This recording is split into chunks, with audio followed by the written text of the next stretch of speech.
going on, good people? Welcome to Candid Conversations. This is your man G. I want to apologize to my audience for being 45 minutes late today. I'm so sorry. There's a couple things going on, but we have them straightened out, so we're going to get to it today. I hope everybody's having a good week so far. I hope you had a good weekend as well. Listen, I'm going to go ahead and introduce these guests, because again, I'm sorry for being late. Be Smooth. What it do, y'all? What it do? What's going on? This is Be Smooth, y'all. This is from my sister station. Him and his partner, Shawn, are being here from the Red Comp Conversations, which airs every Saturday and Sunday from 4 to 6. Man, appreciate you having us here, G. Appreciate being in the building. Absolutely, man. I appreciate it. I think we're going to have some dope combo tonight. Shawn, what you got for me, brother? I'm God. Carry on. He's on his Kanye stuff, sounds like. Yeah, it's always one. Or two. Can you act accordingly, please? I told you what I am. No, you're not I'm a God. You're not God. You don't have the answers, G. You don't have the answers, G. Okay.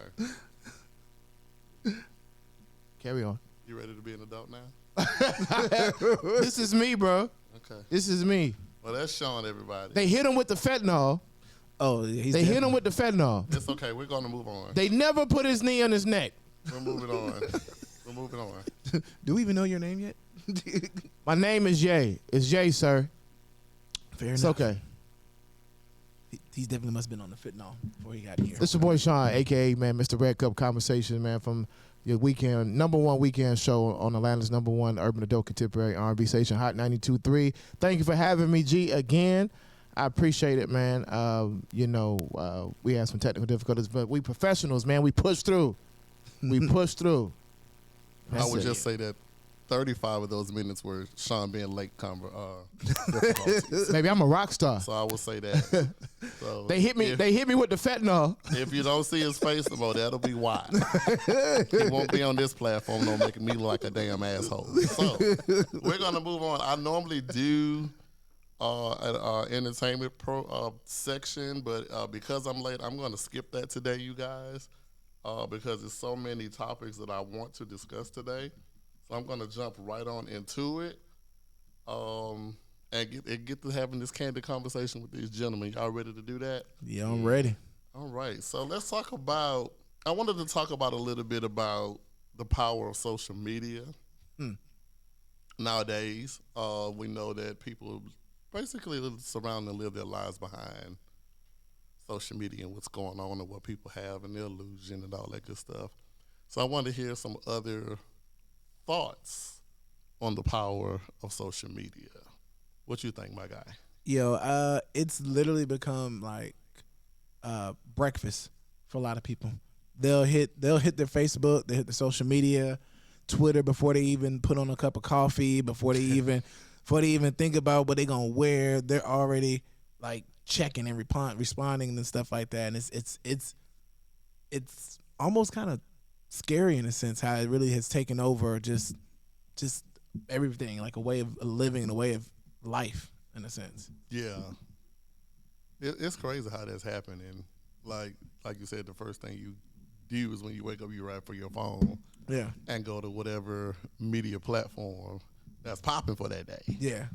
And I can say I'm probably guilty of just maybe rolling over a little early, getting on Instagram before I check the Bible app, you know. What? I'm trying to tell myself you need to check the Bible app first before you get checked on the gram and see what's on there. So that's what I find myself with that. So I am guilty with that aspect. What about you, Shawn? As far as what, social media? Yeah. What you think about the power of it? Man, social media is the devil. But I mean, just being honest, man, social media has ruined relationships, friendships, marriages. But social media is it is what it is. It's what you control your own social media. You know what I'm saying? I think most people, the problem with social media is that people pour too much of their personal. Like I didn't even start posting my son until a few years ago. Like people didn't know. People know I had a child that knew close to me, but that's what it is. I think people think this may sound really crazy. people think that social media friends are their real friends. Yeah. Like Yeah. I literally have like on Facebook alone, I have like 3,000 plus friends. Literally, I've been on Facebook for 10 years. Out of the 3,000 people, I literally know about 80 personally honestly about 80% of the people, because I've built up throughout the years. I've been on since almost damn in the beginning. So what people share so much on social media and then get upset at they're not understanding the pushback or the feedback that they get, whether it's negative or positive, and it's really toying with people. Like, when the hell did we start eating meals and start taking pictures before we ate our meals just to show people where we eating at? Like, why do I have to do that? Like, it's starting to develop psychological complexes in people. Yeah. Like, I'm a stickler on, like, you know how many people have private relationships, and it's so many segues to this, but why do you have to post your relationship on social media? Why does the world need to know that this is your babe, this is your boo? Why? Like, before social media, how did people know? They didn't. Yeah. Well, they had keychains and stuff.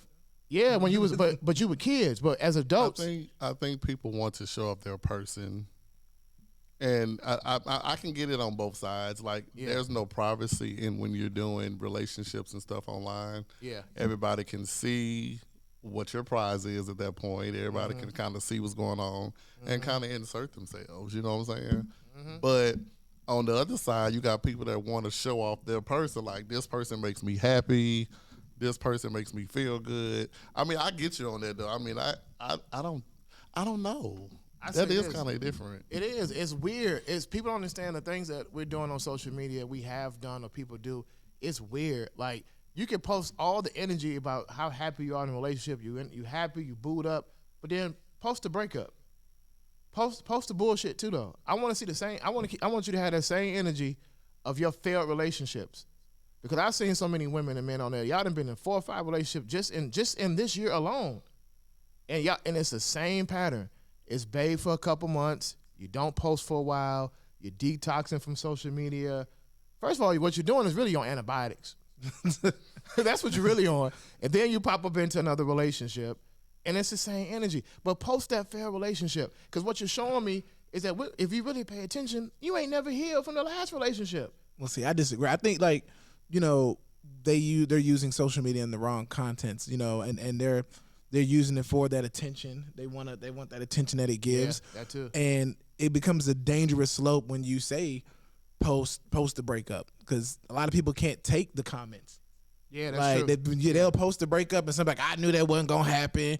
You should have failed. Or you have the 1 or 2 guys that'll slide in the DMs. Yeah. And do it inappropriate. So I mean, like, it's a double-edged sword with social media, because it can be good in some instances, and it started out good. Why? What's so hard about realizing certain things are just private? I don't need to know where you live at. I don't need to know you're getting your house repo, your car getting repoed. I don't need to know you're foreclosing on your house. I don't think people are posting those types Yes, of the hell things. they are. I haven't seen it. I've seen it. All I see is the positive stuff. Now, see, I see some people. I have a selective amount of friends who show both the ups and the downs. Oh, you got a new job, but damn, you've been unemployed for the last couple of years. Damn, I didn't even know that. But the social media had me thinking that you was all good. That's the power of social media. It's the world that people create of their own and their own fixation of their imagination. Yeah. And it's bad. And you know, if you look at the dynamics of social media, each platform, major platform from Facebook, Instagram to Snapchat, it's an age demographic. And this is where a lot of companies market based upon advertisement, based upon a demographic of people of age. So they figure like Facebook is for the older people, TikTok is for middle-aged people. Instagram is for middle-aged, a little younger, and then you have the millennials is TikTok and the that's really it. The TikTok, like that's really it. Because like Snapchat is in between that too as well. Snapchat is more so on the millennial side because of the technicalities of it. Yeah. But you see that as well, and the engagement is different. Like you have fan base. Fanbase, black owned. Isaac Hayes III. He owns. Shout out to Fanbase. You know, that's a great platform. But people are rushing to that, and you have a mix of young and old, and you can tell by the conversations. Remember Clubhouse? When Clubhouse during the pandemic, it saved people. It saved people's sanity because people was bored. But then people didn't have the visuals with the conversations, so they went. So when we got back in, when we outside, they went back to the old platforms. Social media, you can tell by the conversation, by the engagement, and the things that are post. Because some people who are of certain age shouldn't be doing what they're doing on social media. You got damn near grandkids and you twerking on social media. But guess what though? Y'all reposted. Some of it, yes. So some of it, yes. You can't say like you ain't got no business being on there, but everybody finds it funny, so they repost it. Yeah. But to me, the things that need to be reposted aren't reposted. Like what? You about to say it, boy. I mean, just like you got a government. You got a government. Well, not a government. You have an election that's happening right now. Early voting is happening right now in Georgia. Yeah. Mm-hmm. I don't really see nothing about voting on my timeline. I could definitely tell you why. So I feel like things that need to be posted aren't reposted. Like, this is critical for Georgia, people who live here. You know what I'm saying? Brian Kemp talking about raising rents. Yeah. When he wins again, where it's going to keep going up. But this is little things, like stuff like that right now, this moment, should be getting reposted. Yeah. Politics is very touchy. And I don't like to talk about them, which is why I don't talk about them too much. But I'm just saying that was an example of things that need to be posted. Yeah. But the reason why people don't repost it is because people don't want to know. People don't want people to know. You know how many black Trump supporters are out there that we sit and talk to every day via social media? For sure. And you don't even know it. And you won't ever know it because they will never repost, hey, go out and vote Trump. But you have some people, you have a lot of, the Democratic Party is very pushed by black women in the first place. So you're seeing a lot of Stacey Abrams campaigns and et cetera. That's cool. You're seeing the rhetoric between Warnock and Herschel Walker. Yeah. It's an embarrassment to the state. It's an embarrassment to black people, and it's an embarrassment to black men, first and foremost. But when we're reposting the idiocracies of those campaigns instead of saying, hey, we need to come together and say, we need to be holding these officials accountable via social media. Tag them. Hey, this is going on in my son's school. Tag them. You running for office, don't wait till a month away from elections where you got all these people coming in town. You got Oprah Winfrey, Barack, pushing this and that. But then for the last couple of years that you've been running, what have you really done in the community?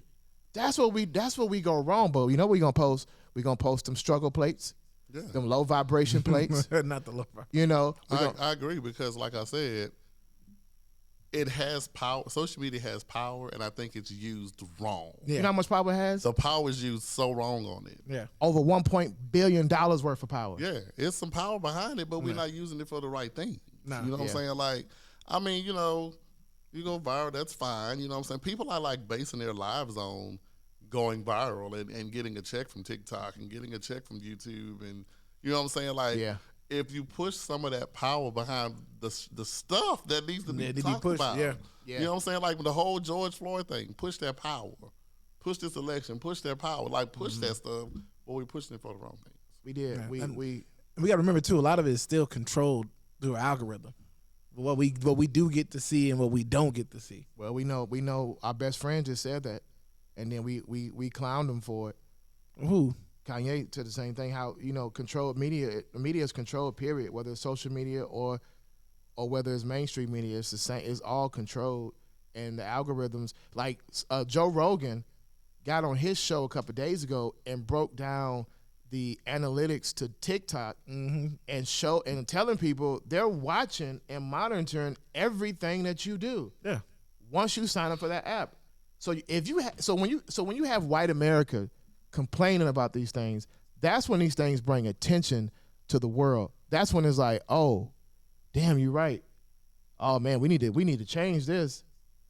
But it's always been like that though. Like if you look at the rights of YouTube, going back to when YouTube first started, like when you click and accept, you give them access to your front and rear facing camera at any time. Yeah, Not that's that true. they need it, Yeah, but you give them access. yeah, And so, like, you just have to pay attention to those things, and at the same time, just not be a Unabomber or Jeffrey Dahmer, and you ain't got to worry about it. You ain't got to worry about nobody Right. sniping on you or worry about you yeah, doing. yeah. That's so true. So true. I don't know. I look and I'm looking and people like really worry about what the next person is doing on their media. And like you said, I know it's about the number. Like you said, with Facebook, you actually had to accept friends. Yeah. You have to literally approve the like. With the other ones, they can just hit the follow button. If your settings are on private, they can just follow you. Yeah. And you can forget about them. Right. Yeah. Not even know them. Not even forget. You don't know them. That too. Yeah, that too. Yeah, yeah, yeah. So when people, I heard people buy followers and stuff like that, to make the number look appealing, visually appealing. Yeah. And I know how that's how some people get sponsors and these endorsements and stuff like that. But at the end of the day, you are opening your life to Big complete strangers, and Yeah. now you have people wanting to live like the life you're portraying to live. Yeah. So if I'm saying Bentleys and Ferraris and nice houses and nice vacations, like, oh damn, what I got to do to get to that level? Yeah. But you're not posting The struggle. the struggle. Yeah. And I think a lot of people get annoyed with me sometimes on my phone because I don't have a following like that. But the people that do follow me, I know all of them. Yeah. And when I post good stuff, I post good stuff. But I also post when I'm in a shitty ass mood. All the time. I will post some bad stuff on here like, okay, today is not one of the days. You know what I'm saying? Just to know that I am a human and there is some levels to life. Yeah. And You that know kind of what I'm goes. And that kind of goes to what you were saying earlier. Like, social media should be used as a platform to help people. Like, for some people to see like you're not having a good day, and they be like, "Man, I was just feeling that same way," and they can kind of connect with you and vibe off of that, and you guys can help one another. Yeah. I But- think it's the judgment though. Yeah, it's definitely judging. That's when you got to get up there and not even care what anybody says. Yeah. And I agree. Yeah, I had to step back, because being a public figure and saying certain things, I take a lot of ridicule because I had a good friend of mine. I had a open discussion with a bunch of females that I'm really cool with. One of them I didn't know, but the rest of them I did. And she was like, "Man, I think you hate black women." And she said that in a conversation, but then she said it where I said, "We need to talk about this because this ain't the first time you said this." So when she said it, other women said the same thing. And I said, "Why do you feel that way?" Because I show love to black women. I love black women. Like, I don't have no hate towards black women. Yeah. But she said, "Okay, let me help you." So she went like a couple of posts, and she said, "See, the problem is, it's not what you're saying, is that you're always saying it." And because of that, she said, imagine the things that women hear outside of social media, and then they run to social media and see the same things, and then it's like it perpetuates a hate or stereotype. And I was like, I never thought about it like that. I was like, nah, I just really meant to be funny. Like, I mean, that's it. Like, I'm just poking fun. Like, when I say I get tired of women wearing leggings, that don't mean I hate women. But she was like, no, but the problem is that you have so many women who are insecure, low self-esteem. This does nothing but play on those things. And it's like, you're coming from a point of sarcasm and humor, but you have other men who are definitely saying this is a problem. Yeah. And they're pointing out problems in women all the time. I said, so we can't separate the two. So you become part of that category. Yeah. And I was like, damn, I never thought about it. So I had to be more mindful. You have to be mindful. Yeah. So she was like, yeah, just be mindful because it does. Cause then you'll notice, oh damn, what you must be gay. Because all you talk about, these things are being said. No, I'm just saying, and not even that. Like, just to piggyback on what you're saying, is posting on media is like sending a text. Yeah. Yep. People will interpret what they read. It could be totally innocent. Yeah. What you're sending. Yep. But their interpretation is something totally different. Like she said, I might be insecure. I need to hide my cellulite. I need to wear this. Yeah. You know what I'm saying?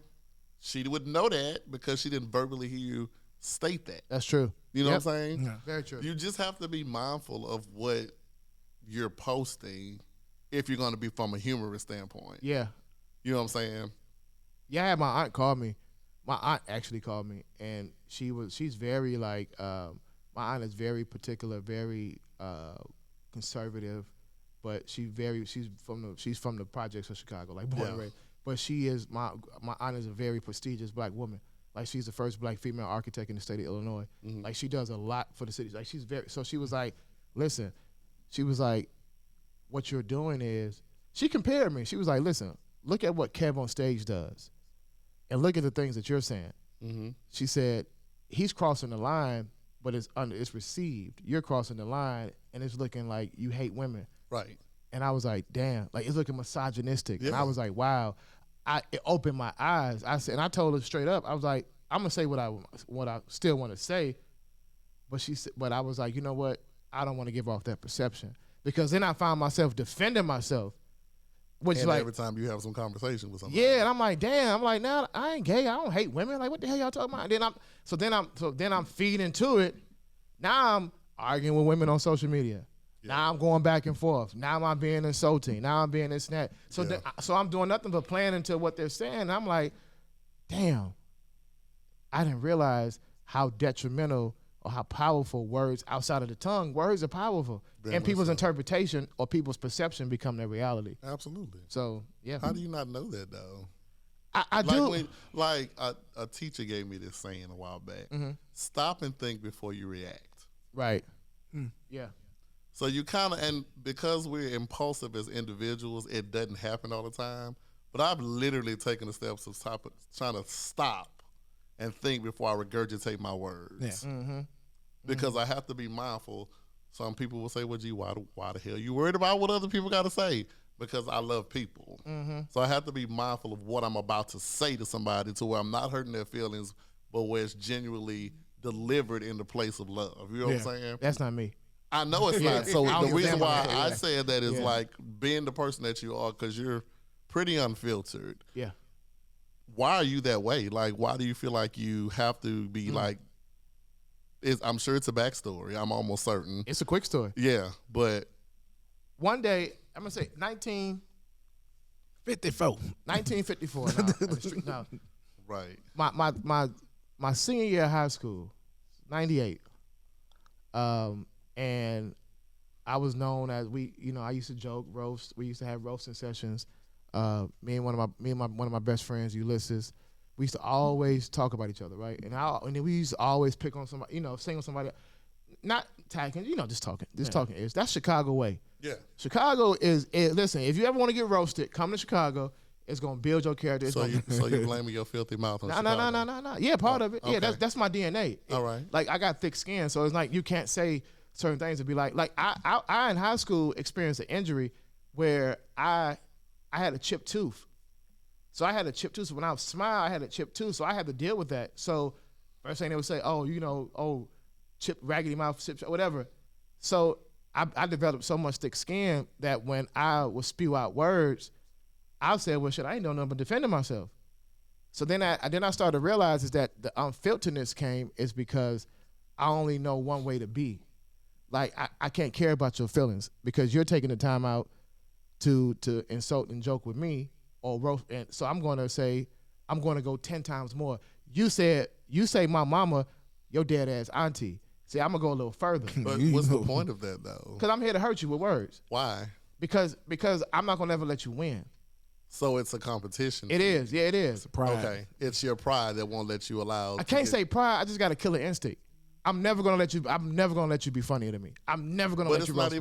We ain't even talking about funny. No, we're talking about even when you have these debates with these women, you're spitting out stuff that offends them, and then you have to come back and defend yourself. Yeah. So my question to you is, before you spit the shit out, why are you not thinking about what you're saying?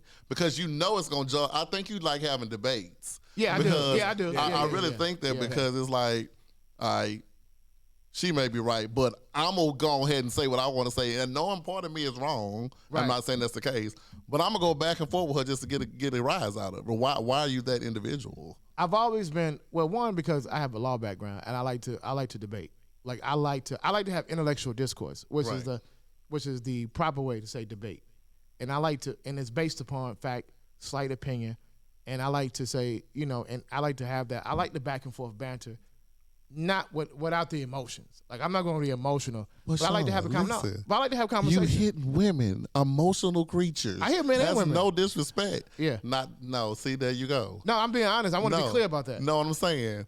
You are talking to women. Brian, am I not right? Yeah. You're going to get an emotional reaction out of it. Even if they're not in their emotion, the voice is going to go up 2 octaves higher. Yeah.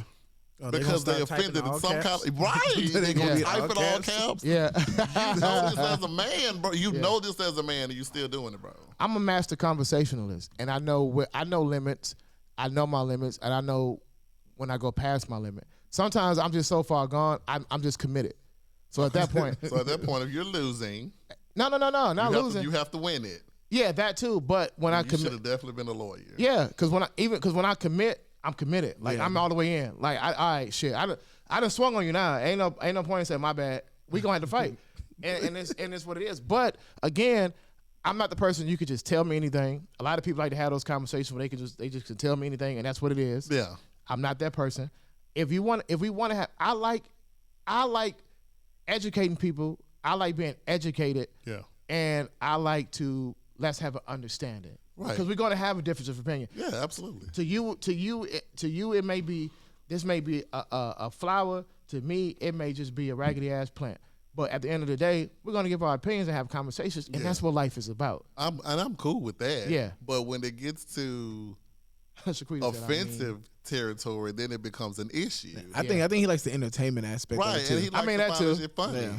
You know what I'm saying? And you go. I've heard a couple conversations. You've met your match on a few sometimes. Yeah. But I mean, I get it. You want to just stay intellectually.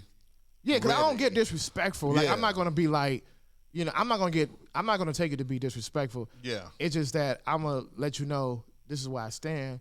Hey, this is what it is. And I might throw a couple jokes in there, but my intent is not to be disrespectful or to belittle you or blah, blah, blah. Nah, that ain't it. But, Absolutely. Some people are sensitive too, though. Oh, which leads me to, well, this is a good segue for that. Yeah, great. Which leads me to how do you feel and where or what timing did you think the world became so sensitive about verbiage? You know what I'm saying? Like, we're in the place where you can't say it wrong and it's just going to be some sensitive stuff. I'm going to start with you, Brian, because I want to hear your thoughts on this. When did everybody become so sensitive? Yes, like as a world. I think the more we embraced, the way people love, and it started feeling like we had to walk on eggshells, Right. versus just being accepting of who a person is and who they choose to love and who they choose to be with. Yeah. And I think when that era started to come about, and not that era because it's always been around, but when it started getting the traction in the limelight, it was you couldn't say a certain thing, or that person couldn't say this, or you have to address them as such. says such. Yeah. And growing up, especially in the black community, we've always had cousins and family members that dated same sex and did all that, and we loved on them and we treated them no different. But I think the world started trying to put them in a category and in a pocket versus letting them live, and then that spewed into how you raise your kids and how you talk to your kids, and then it goes in how you talk to your spouse. And there's some instances where some people are rude, but just you can't even just chastise your child anymore because that your child does something wrong, you can't correct, like, man, you messed up on that, you shouldn't be doing, you better than that, and they're like, you can't talk to them like that. Right. You have to be positive and encouraging. No, I grew up getting chumped off, whooped, and I ain't turned out half bad. Yeah. Now there's some people that has gone over the limit, like Precious and stuff like that, but I think it's to an extreme where we can't even just have, like, Shawn was just talking about his debates that he can have. But sometimes some people can just take just one thing that he says and run with it and just take it as he's discriminating. He's this, he's that. And it's like, no, like it's just a regular. It's just a healthy conversation. Have a healthy conversation. Yeah. And so, and it sucks because, like, as you seen earlier this year, like, comedians can't even be comedians because they crack a joke and they getting, people are running up on stage. And I just had the pleasure of going to see Kevin Hart in Tampa, and he walks on stage with a bat. And he was like, Oh, wow. he's like, just in case somebody want to run up here and catch these jokes, I got some. He was like, I got big something fact. for 'em. Cracked up. Yeah. He was like, y'all ain't for the run up over here. That's big facts. Yeah. And it's sad that we can't even. That used to be our outlet, like to Yeah. go get some comedy relief, Laughter, yeah. some laughter, and the laughter. And what I love about it is when the comedians used to be able to give those jokes on all equals, like talk about men, women, cats, dog, black, white, Asian, and nobody took offense to it. Everybody was laughing. It was like, oh, yeah, that's right. You do like chicken, but now you can't even do any of that, and it just makes it complicated. It makes it worse, and it goes back into. I kind of feel like what Shawn was leading towards, like, I'm gonna say what I got to say, and if you don't like it, you can just unfollow me in a sense. And that's and that's kind of where I am. Like, and I'm still respectful on a certain aspect. Like, okay, cool. Like, you don't want to cross that line, but I mean, we just need to find humor in everything versus finding the hate in it. That's true. I'm gonna let you jump in.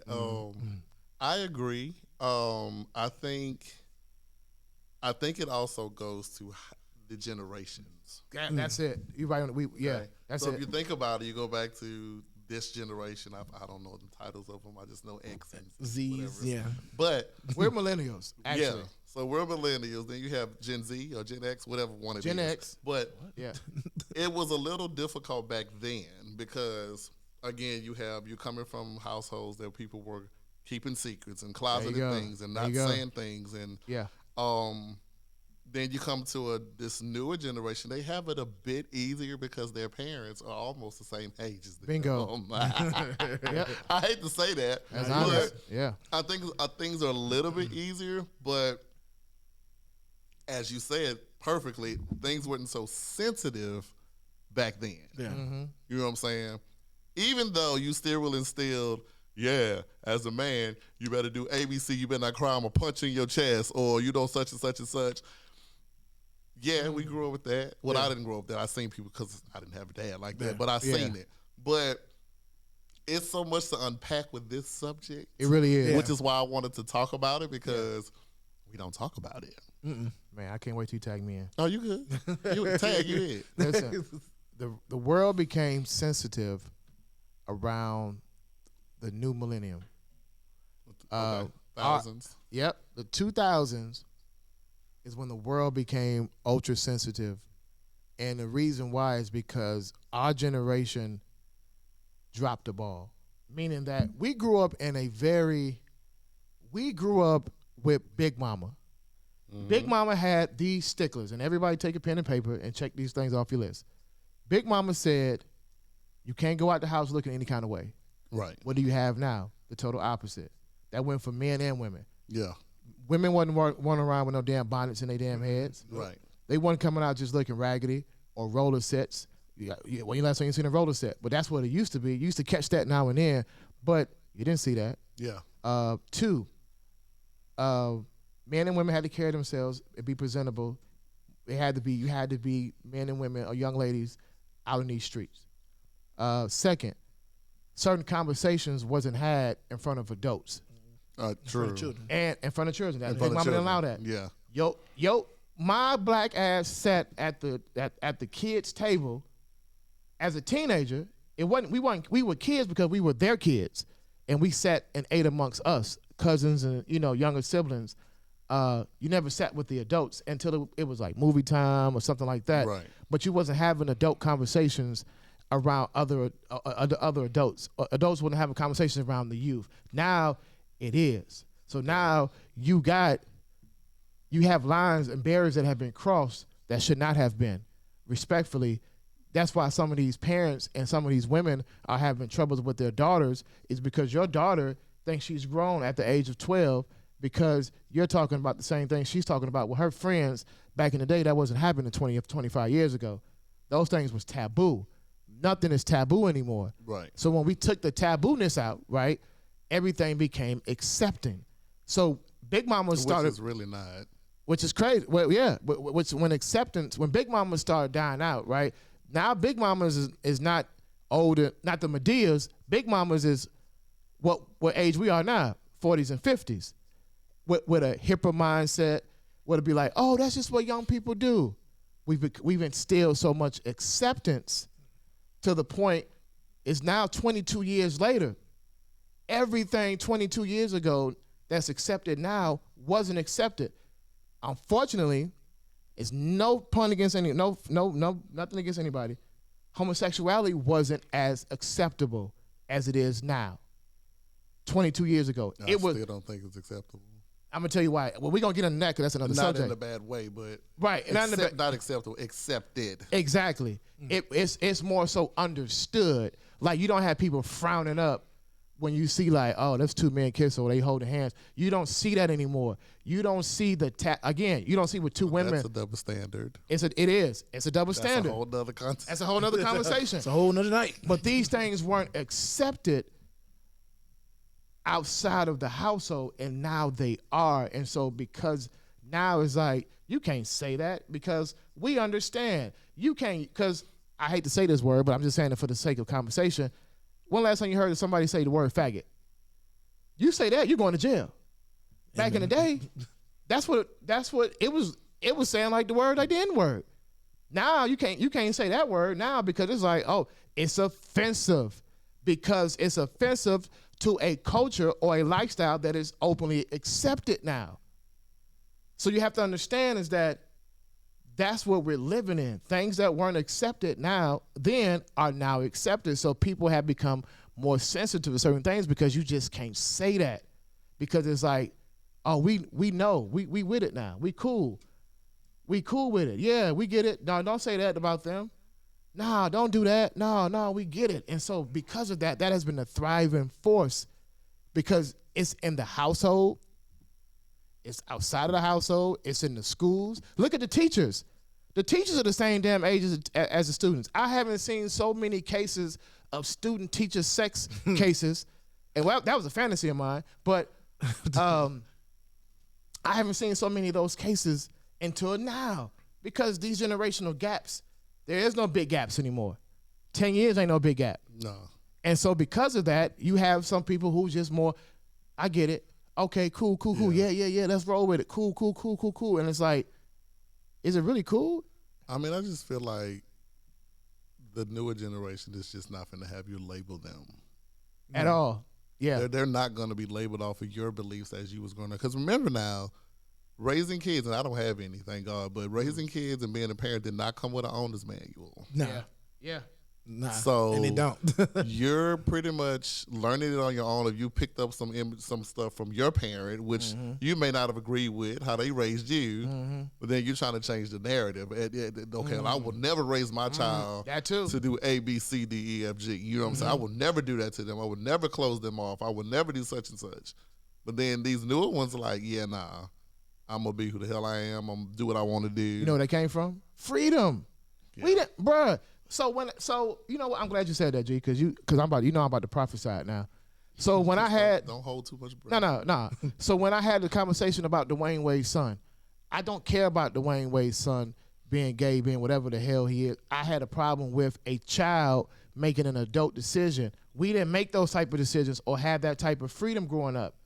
And I think that made pretty good men and women in this world. Because, listen, like you're giving them too much freedom. They don't pay no bills. They have no responsibilities. So what you think happened when they get out in this world?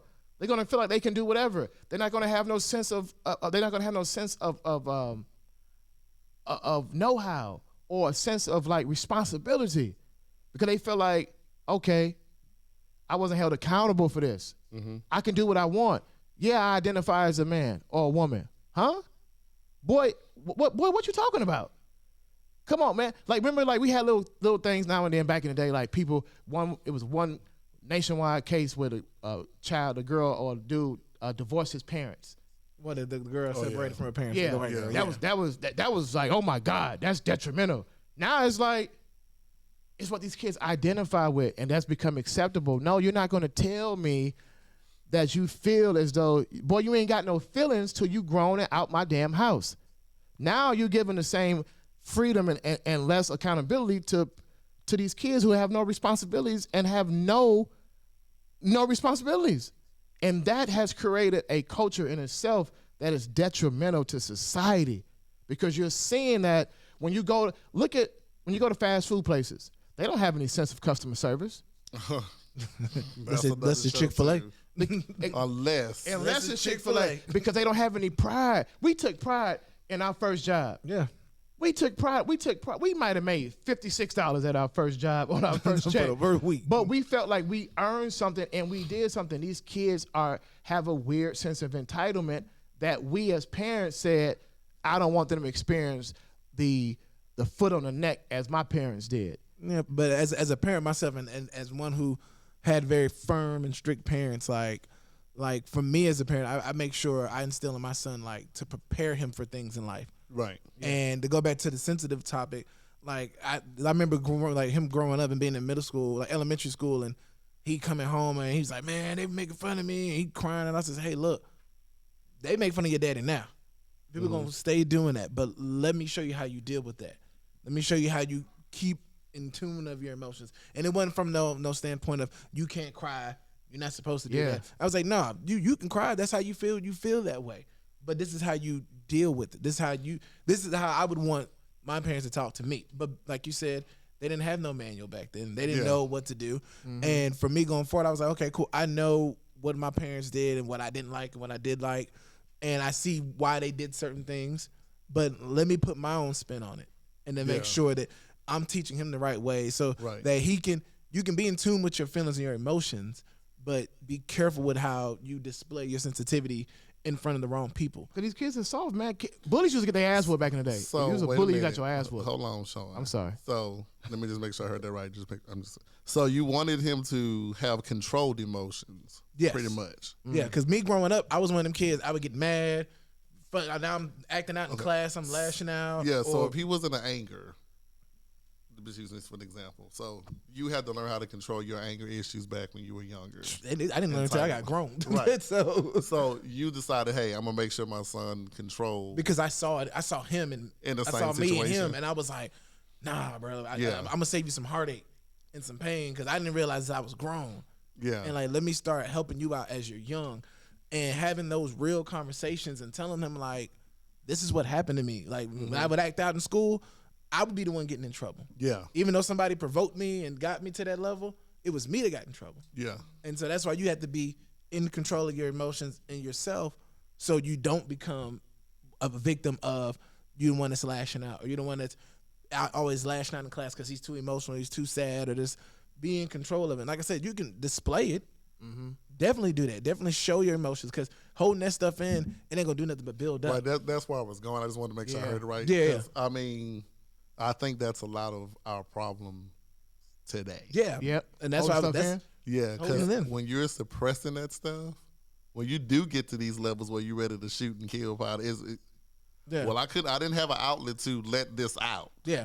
And a lot of people, I don't know if kids feeling this way today because these are new kids, but me personally, I held everything in. Yeah. Now, if I do get a hold of somebody, it's probably lights out for me. I'm going to jail probably for the rest of the day. You know what I'm saying? Yeah. So I have to find other ways to let this shit out. Yeah. You know what I'm saying? So if I was a parent, I'm like, hey, come to me with that. And that's what we have. Let's do what we got to do. But like you said, control it as far as like, don't do it in the way you're going to get yourself in trouble or reprimanded. Let's find a way to do this. But i.e. counseling, which we, thank God, we're acknowledging now. Yeah. Yeah. But It's weird. But making sure you're having that platform that your child can come back to you, because growing up, you almost felt like you couldn't go to your parents and say that because they would chastise you, the judgment. The judgment. You Yeah, couldn't feel bro. like I agree with the judgment, and that's what I was about to say. Because and let me say this, and what I mean by that is that a lot of these kids don't know how to fight back, and I'm not talking physically. Like, listen, because the word bully sometimes, what I've seen in some of these cases, it have been used loosely. Like, a lot of these kids are evil, yes. But there's a way to fight back. And that's the one thing that we were taught growing up. Like, a bully, some people, these kids they're not taught to, some of them, my child is, a lot of people I know, are not taught to take things head on. Like, you want to write in a journal, or you want to be expressive in other ways. No, you have to learn how to handle things head on. And I experienced that. I was bullied. This might sound strange. I was bullied for a strange thing. In sixth grade, my mom, seventh grade, my mom lost her job. So financially, we had some problems, right? Not the struggle place, but we had some financial issues where I was always a kid that used to be fresh, this and that changed. So I had repeated outfits, right? This was before kids had to wear uniforms. And so within my peers, I got bullied. One day this happened. Somebody called me out and said, damn, didn't you just have that on a couple days ago? And I know, and this may sound crazy, but it started a roast session. And I got emotional. Did you cry? Hell yeah, I fucking cried. I tell the Watch story. your mouth on my show, I'm sorry. Oh sir. yeah, I forgot I'm not on my show. Thank you.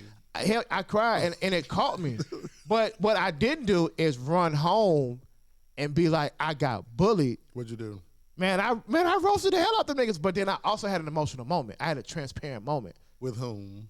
With my peers. I was like, and my teacher was there. This was like, I remembered it like it was yesterday. I was sitting in class and I was like, man, y'all don't understand nothing I'm going through, man. My mama, I was telling my story. I was really being, I learned at that point how to be transparent. Right. And I'm going to tell you what it is, and it's your choice to be an a-hole or not, to continue to go on and continue to say what you want to say or try to roast me and not realizing I'm going through X, Y, and Z. I just ain't showing it. Some of y'all really are going through it and have been going through it since I've known you all for the last 6th grade levels. Y'all been struggling. I'm just now going through this. And so I learned at that point my transparency and me taking things head on, like the roasting stopped. Like it ended. It never happened again. Like it literally never happened again. I graduated from that school from 8th grade, because you know you graduate, and it never happened again because I took it head on. If I did the new kid approach, I probably would have been somewhere on suicide watch. Because that's what these kids are resorting to, suicide. That's a real life issue that's going on because they don't know how to defend themselves, and it's not always physical. They don't know how to defend themselves with their words. Stand up for yourself. I was taught that. I was taught to stand up. My grandmother, me and my best friend used to fight every day. You got to think about it too now. Times have changed. It's not 1812 anymore. Did you call me 1812? Did. So here's the thing. So yes, back then we were taught, yes. Swing. Back then it was okay to fight. And 10 minutes later you friends. Right. You know what I'm saying? Yeah. Now, if these new kids, the mouth is a powerful thing now. You can say the wrong thing and you won't have a child. When you go home, you won't have no children no more. Or they're going to put a case on your child. Yeah, so your child could die now because these people are not playing anymore. These little kids, they're in a state where they're not going to let you lock them in and label them and hold them in, but they're also at a state where they don't give one. Yeah. That's tough. So if I'm telling a new kid, hey, go out there, defend yourself, it ain't got to be violent. Okay, I'm teaching you not to be violent. Who's to say what the other parent is teaching? Okay, that's good. That was so if I walk up to you, we have conflict. You know what I'm saying? Yeah, I can kill you with my words. It's a powerful thing. But that kid might not. Oh, that's what you got going on. Okay. Yeah. Book bag loaded. Wow. Now you planning a funeral. Wow. But that's another issue in our community is that why they're embracing their feelings like we're violent. But see, I think, That's that goes what I'm back saying. to That's what we are. that's what I was saying. Like you got to have that relationship with your child, Yeah, where they can feel they can come back. A lot of them kids that were doing those mass shootings and stuff, them parents like, I didn't know he was feeling this way. I didn't know, because they don't have the connection with their kids. They too busy trying to run after another man. Yeah. And worried about that. They're not even worried about what's going on in their household. Yeah. Or why their son is not getting, he's not getting attention, so he's doing all types of stuff in his room on the computer and not knowing. So it's like it goes back to being a parent and having that door open to where that child can come to you, and no matter what it is. And I know it sounds easier said than done, but just being, like you said, transparent and open with them. Hey, I've been through X, Y, and Z growing up when you did. Because my parents didn't tell me that. They didn't. They said, you going to do what I say, and that's it. That's it. And that's it. And you like, That's oh, it. okay. You ain't going to feel open enough to come in. You didn't say, Mom, I feel this way. Somebody said this. You're not going to feel open to You do know how that. many times we said I'm running away and never ran away? Man, what? But these kids Hey, my actually, bad. these kids are running away. It's gone. They are gone. They don't even put kids in the milk boxes no more. I always thought running. I was like, if I run away, I'm gonna go live in the back of Kroger's because I'm always gonna have food. That was my thing. When I was gonna run away, I was because the door was always open back there. I had it planned out. but I was scared because I know Bruh, Connie I don't was know, gonna get me. Parents, we didn't ask to be here. Kroger. You know what I'm saying? We didn't ask to be here. But I mean, you know, you can't kind of blame them. I can blame them because they was probably having premarital unwedlock sex. Hey, that's Just how like I you. am. That's how I was here. So Just like you. not me. But The devil is alive. at the same time, like, I wish I could go back and tell my mama stuff. Like now as an adult. Hey, had you did A, B, and C, I probably came out okay.